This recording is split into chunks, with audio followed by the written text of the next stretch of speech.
به هلند خوش آمدید. کشوری پر جنب و جوش که به خاطر مناظر زیبا، تاریخ غنی و فرهنگ منحصر به فرد شناخته شده است. کشور کوچک در عین حال شگفت انگیز واقع در شمال غربی اروپا است. به خاطر زمین‌های هموار، آسیاب‌های بادی نمادین و شبکه گسترده کانال‌ها مشهور است. این کشور از نظر جنسی کشور عجیبی است.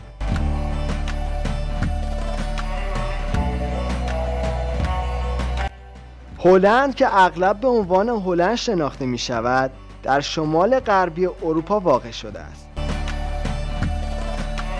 این کشور به خاطر چشمانداز مسطح، سیستم‌های کانالی وسیع، آسیاب‌های بادی، مزارع لاله‌ها و مسیر دوچرخه سواری معروف است. هلند دارای آب و هوای معتدل دریایی است که با تابستان‌های معتدل و زمستان‌های خنک مشخص می شود.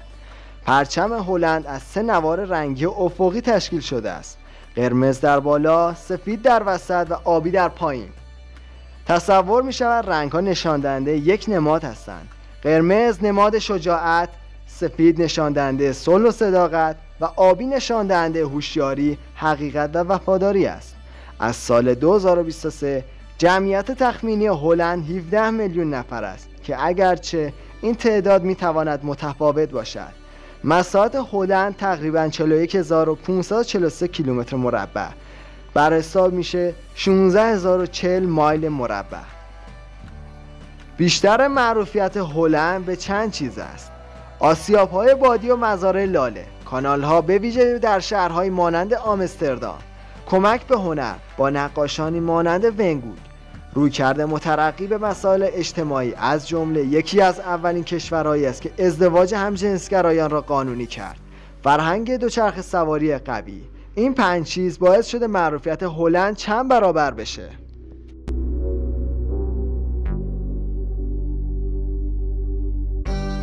تاریخ جمعیت هلند از دوران باستان تا به امروز به طور قابل توجهی تکامل یافته. دوران باستان و قرون وسطی، دوران ما قبل تاریخ و روم. منطقه‌ای که امروز به نام هلند شناخته می شود از دوران ما قبل تاریخ مسکونی بوده. در طول امپراتوری روم این منطقه محل زندگی قبایل مختلف مانند ژرمنی ها بود و شهرک ها شروع به شکل گیری کردند. قرون وسطی اولیه. در اوایل قرون وسطی جمعیت با ایجاد جوامع پایدار شروع به رشد کرد. فرانک‌ها و بعدا مردم فریزی در این دوره اهمیت داشتند. عصر طلایی هلند، قرن 17. رشد جمعیت هلند در طول قرن 17 به طور چشمگیری افزایش یافت، به ویژه در دوران طلایی هلند، زمانی که این کشور به یک مرکز بزرگ اقتصادی و فرهنگی تبدیل شد. در اواخر دهه 1600 جمعیت حدود 2 تا 1.5 میلیون نفر بود. قرن 19 انقلاب صنعتی، جمعیت همچنان در حال افزایش بود. تا سال 1850 حدود 4 میلیون نفر رسیده بود جمعیت. انقلاب صنعتی شهرنشینی را به همراه داشت و مردم برای کار به شهرها می آمدند. قرن 20 تأثیر جنگ جهانی دوم، جمعیت قبل از جنگ جهانی دوم حدود 10 میلیون نفر بود. جنگ به طور قابل توجه بر جمعیت تأثیر گذاشته بود. جغرافیای هلند در طول قرنها تغییرات قابل توجهی داشته است که هم توسط فرآیندهای طبیعی و هم توسط مداخلات انسانی شکل گرفته است. پیشینه تاریخی هلند چگونه بوده است؟ هلند در دوران ما قبل تاریخ توسط قبایل مختلفی سکونت داشت که اغلب در نزدیکی رودخانه‌ها و دیگر آبها سکونت داشتند.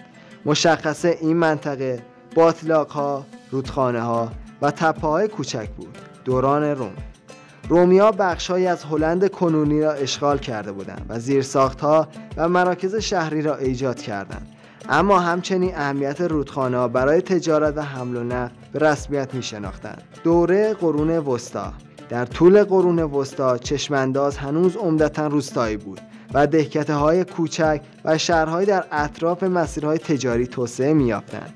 سیستم گسترده‌ای از آبراها وجود داشت و معرفی دایک‌ها شروع به تغییر چشمانداز طبیعی برای بازپسگیری زمین‌ها برای کشاورزی بود. تغییرات کلیدی جغرافیای هلند، احیای اراضی. در طول قرن‌ها به ویژه از قرن 12 به بعد هلندی‌ها به طور گسترده‌ای درگیر احیای زمین‌ها بودند.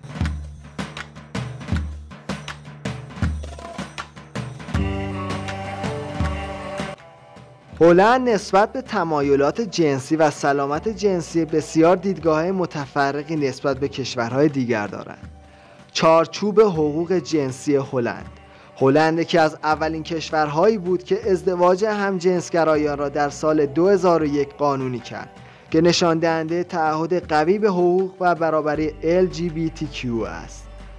آموزش جنسی، آموزش جامعه جنسی بخشی از برنامه‌های تدریسی مدرسه ها است که بر رضایت، احترام و اقدامات ایمن تاکید دارد. هدف این آموزش ترویج روابط سالم بین جوانان است. کار جنسی، فحشا در هلند قانونی و تحت نظارت است. منطقه چراغ قرمز آمستردام به خاطر کارگران جنسی خود که تحت قوانین سختگیرانه از جمله بررسی‌های بهداشتی و مجوز فعالیت می‌کنند مشهور است. آگاهی از HIV و STI. بهداشت عمومی تاکید زیادی بر پیشگیری از عفونت‌های مقاربتی از جمله HIV وجود دارد. دولت منابعی را برای آزمایش و درمان فراهم می‌کند. کمپین‌های آگاهی بخشی برای آموزش مردم وجود دارد. نگرش‌های بازی که هلند نسبت به حقوق جنسی دارد. به طور کلی فرهنگ هلندی نسبت به بسیاری از کشورها در مورد بحث‌های جنسی بازتر و پذیرفته‌تر است. این گشودگی به آگاهی بیشتر مردم کمک می‌کند و مسائل مربوط به سلامت جنسی را کاهش می‌دهد. انجمن LGBTQ هلند دارای یک جامعه LGBTQ است، پر جنب و جوش با رویدادهای متعدد از جمله رژه‌های غرور، جشنواره‌ها و مکان‌های اختصاصی است که تنوع و فراگیری را جشن می‌گیرند.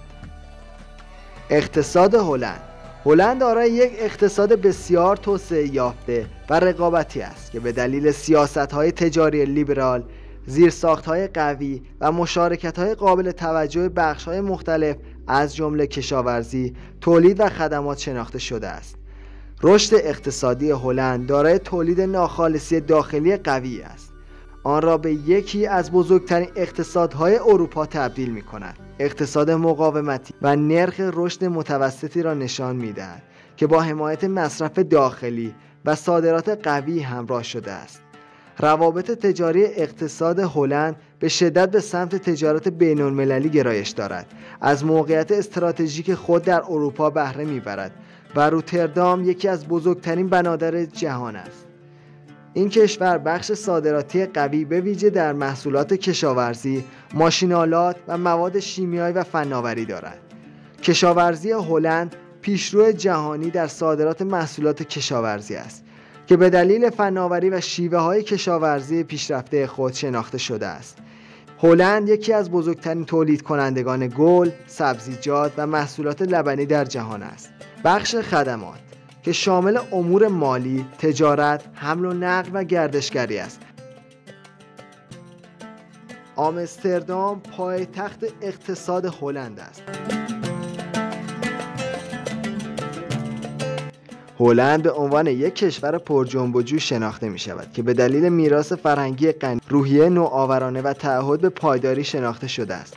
هلند همچنان بازدید کنندگان را مجذوب خود می کند و الهام بخش مخاطبان جهانی است.